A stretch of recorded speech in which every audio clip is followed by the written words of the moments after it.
வணக்கம். ஜோதிடம் கற்றுக்கொள்வதற்கான எளிமையான அடிப்படை கூறுகள்லாம் என்னென்னு பார்க்கலாம். இப்போ இன்றைக்கி நம்ம பார்க்குற டாபிக் என்னென்னா பஞ்சாங்கம். பஞ்சாங்கம்னா என்னென்னா பஞ்ச அங்கங்களை கொண்டது பஞ்சாங்கம். பஞ்சாங்கமின்றி ஜோதிடம் இல்லை. அதாவது இந்த பஞ்சாங்கத்தை அடிப்படையாக கொண்டு தான் ஜோதிடமே கணிக்கப்படுது. இப்போ என்னென்ன அந்த பஞ்ச அங்கங்கள், 5 அங்கங்கள் என்னென்ன அப்படின்னு பார்த்தீங்கன்னா வாரம், திதி, நட்சத்திரம், யோகம், கரணம். இதுதான் இந்த 5 அங்கங்களை கொண்டது தான் பஞ்சாங்கம். வாரம், இப்போ பொதுவாகவே நமக்கு வாரங்கள்னால் என்னன்னு தெரியும்.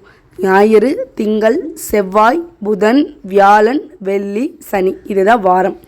அந்தந்த நாட்களுக்கு பார்த்திங்கன்னா அந்தந்த ஆதிக்குள்ள கிரகங்கள் தான் இருக்கும். இப்போ ஞாயிறுனா சூரியன், திங்கள்னா சந்திரன், செவ்வாய்னா செவ்வாய், புதன்னா புதன், வியாழன் அப்படின்னா குரு, வெள்ளினா சுக்கிரன், சனினா சனி. இதை வச்சு தான் பார்த்திங்கன்னா அந்த ஜோதிடத்தில் இதை வச்சு தான் வாரங்களையே கணக்கிட்டுருக்காங்க. அடுத்தது திதி. திதி அப்படின்னா என்னென்னா ஆகாயத்தில் சூரியனுக்கும் சந்திரனுக்கும் இடையே உள்ள தூரம் தான் நம்ம திதின்னு நம்ம சொல்கிறோம். அமாவாசை திதி அப்படின்னு பார்த்தீங்கன்னா சூரியன் சந்திரன் இணைந்திருந்தால் அது அமாவாசை திதி. பௌர்ணமி திதியில் பார்த்திங்கன்னா சூரியனிலிருந்து 7வது இடத்தில் சந்திரன் இருக்கும். அதாவது 180 டிகிரி பாகையில் சந்திரன் இருந்துச்சுன்னா அது பௌர்ணமி திதி.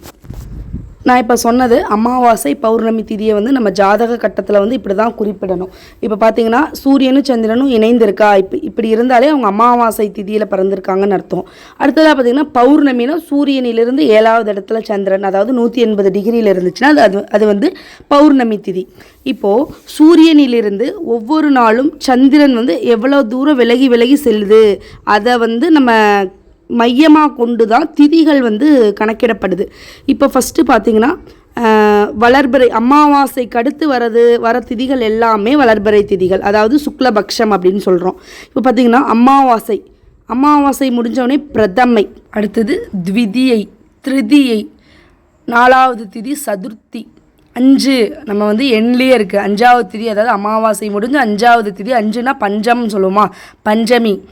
6வது திதி ஷஷ்டி, 7 சப்தமி, 8னா அஷ்டம்னு சொல்லுவோமா, அஷ்டமி. 9னா நவமி, 10னா தசமி, 11 ஏகாதசி, 12 துவாதசி, 13வது திதி திரியோதசி, 14வது திதி சதுர்த்தசி. இது அமாவாசை முடிந்து வரக்கூடிய வளர்பிறை திதிகள், சுக்லபக்ஷ திதிகள்னு சொல்லுவோம். அடுத்ததாக பார்த்திங்கன்னா தேய்பிறை, நம்ம சதுர்த்தசி முடிஞ்சு பௌர்ணமி திதி வரும். பௌர்ணமியிலிருந்து வர்றது எல்லாமே கிருஷ்ணபக்ஷம் அப்படின்னு சொல்லுவோம், தேய்பிறை திதி.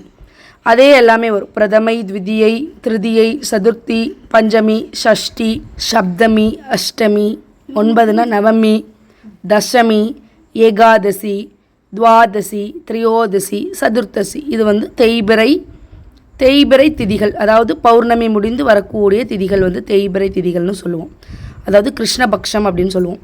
இப்போ பார்த்திங்கன்னா சுபமான திதி, மத்திம திதி, அசுப திதின்னு இருக்குது. இந்த சுபகாரியங்கள் பண்ணுறக்கெலாம் என்னென்ன திதி உகந்தது, எந்த திதி எடுத்துக்கலாம், எந்தெந்த திதியில் சுபகாரியங்களில் பண்ணக்கூடாது அப்படின்னு பார்த்திங்கன்னா சுபகாரியங்கள் எந்தெந்த திதியில் பண்ணலாம்னா த்விதியை, திருதியை, பஞ்சமி, ஏகாதசி, திரியோதசி, சதுர்த்தி, ஷஷ்டி, சப்தமி, தசமி, துவாதசி, பௌர்ணமி. இந்த திதிகள்லாம் பார்த்திங்கன்னா சுபகாரியங்கள் பண்ணலாம். எந்தெந்த திதிகளில் அவாய்ட் பண்ணணும் அப்படின்னு பார்த்தீங்கன்னா பிரதமை, அஷ்டமி, நவமி, அமாவாசை, இந்த திதிகளில் சுபகாரியங்களை தவிர்ப்பது நல்லது. அடுத்தது பார்த்திங்கன்னா நட்சத்திரங்கள். நான் முன்னாடியே சொல்லியிருப்பேன் நட்சத்திரங்களை பற்றி. இப்போ நட்சத்திரங்கள்லையும் பார்த்திங்கன்னா சுப நட்சத்திரம் இருக்குது, மத்தியமான நட்சத்திரங்கள் இருக்குது, அசுப நட்சத்திரங்கள் இருக்குது. சுபகாரியங்கள்லாம் பண்ணுறதுக்கு ஏற்ற நட்சத்திரங்கள் நான் சொல்லியிருக்கேன்.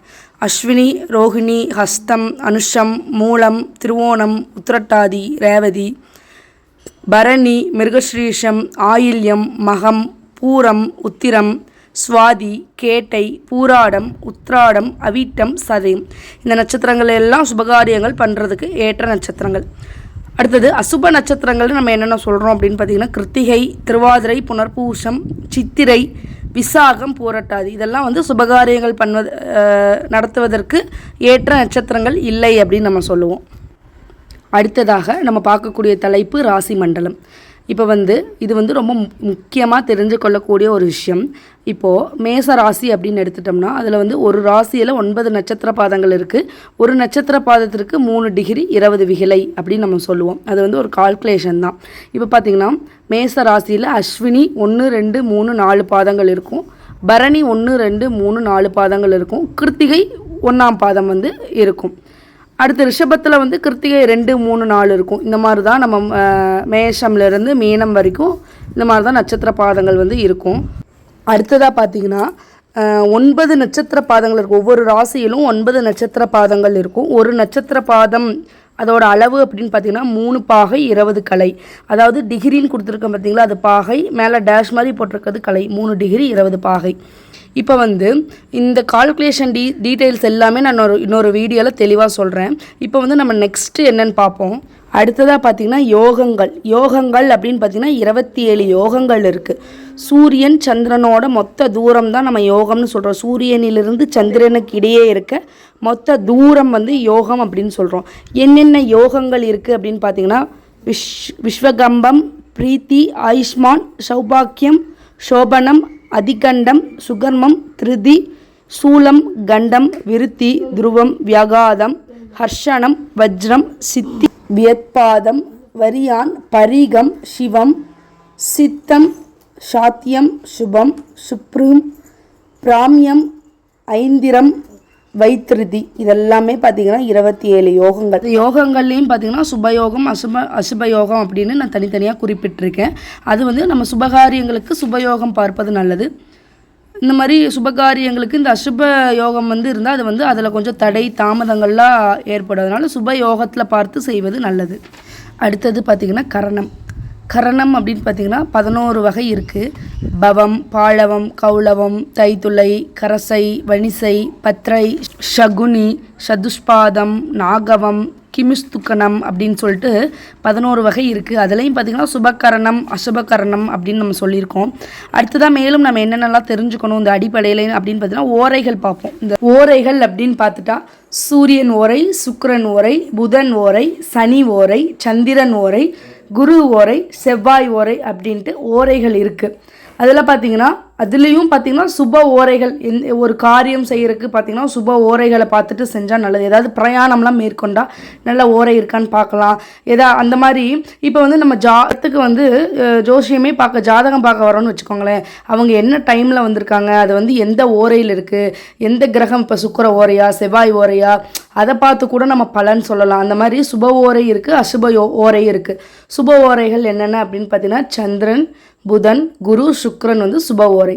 அசுப ஓரைன்னு அப்படின்னு பார்த்துக்கிட்டா சூரியன், செவ்வாய், சனி அசுப ஓரை. பொதுவாகவே அடுத்ததாக பார்த்தீங்கன்னா ராகு காலம், யமகண்டம், குளிகை, கரிநாள். இது எல்லாமே நம்ம எல்லாருக்குமே தெரிஞ்ச ஒன்று தான். இப்போ பொதுவாகவே நல்ல ஒரு சுபகாரியம், ஒரு திருமணம், ஒரு கிரகப்பிரவேசம், ஒரு குழந்தைக்கு பேர் வைக்கிறது, இந்த மாதிரிலாம் ஏதாவது பண்ணுனா ராகு காலத்தில் பண்ண மாட்டோம், யமகண்டத்துலேயும் பண்ண மாட்டோம். இப்போ முக்கியமாக நம்ம ஏதாவது ஒரு விசேஷம் ஒரு வீட்டில் பண்ணாலே ராகு காலம் எப்போ, யமகண்டம் எப்போன்னு பாருங்கள் அப்படின்னு தான் மெயினாக சொல்லுவாங்க. ராகு காலம், யமகண்டம்னா இது எல்லாத்துக்குமே தெரிஞ்ச ஒன்று தான். குளிகை அப்படின்னா அந்த குளிகையில் பண்ணுற காரியங்கள் விருத்தியாகும், நல்ல காரியங்கள் சுப காரியங்கள் பண்ணலாம். கரிநாள்னால் என்னென்னா அந்த நாள் நல்ல ஒரு திதியாக இருக்கும், நல்ல நட்சத்திரமாக இருக்கும், எல்லாமே இருந்தும் அது கரிநாள் அப்படின்னு சொல்லும். அதாவது அந்த நாள் இப்போ ஒரு நாள் சுபமுகூர்த்த நாளாக இருந்தாலும் அது கரிநாளாக இருந்தால் அந்த நாளில் எதுவுமே பண்ணக்கூடாது. அடுத்ததாக பார்த்திங்கன்னா தனிஷ்டா பஞ்சமினா என்னென்னா ஒருத்தர் இறந்துட்டாங்கன்னு வச்சுக்கோங்க. இந்தந்த நட்சத்திரங்கள் இறந்தால் 6 மாதம் அடப்பு, 4 மாதம் அடப்புன்னு சொல்லுவாங்க. அந்த மாதிரி அவிட்டம், சதயம், பூரட்டாதி, உத்திரட்டாதி, ரேவதி நட்சத்திரங்கள் எல்லாம் இறந்தால் 6 மாதம். ரோகிணினா 4 மாதம். கார்த்திகை, உத்திரம்னா 3 மாதம். மிருகஸ்ரீஷம், புனர்பூசம், சித்திரை, விசாகம், உத்திராடம்னா 2 மாதம். இது அந்த அந்த அடப்பு அதாவது அடப்பை தான் தனிஷ்டா பஞ்சமி அப்படின்னு சொல்லுவோம். இது இந்த நட்சத்திரங்களுக்கு இந்தந்த மாதங்கள் அப்படின்னு அர்த்தம். ஜோதிடம் தொடர்பான பயனுள்ள தகவல்களை பெறுவதற்கு அஸ்ட்ரோபவி அப்படிங்கிற சேனலை சப்ஸ்கிரைப் பண்ணாமல் பார்த்துட்டு இருந்தீங்கன்னா கண்டிப்பாக சப்ஸ்கிரைப் பண்ணுங்கள். பக்கத்தில் இருக்க பெல் ஐக்கனை கிளிக் பண்ணுங்கள். அப்போ தான் நம்ம அப்டேட் பண்ணுற வீடியோஸ் உங்கள் நோட்டிஃபிகேஷனில் வரும். தேங்க்யூ.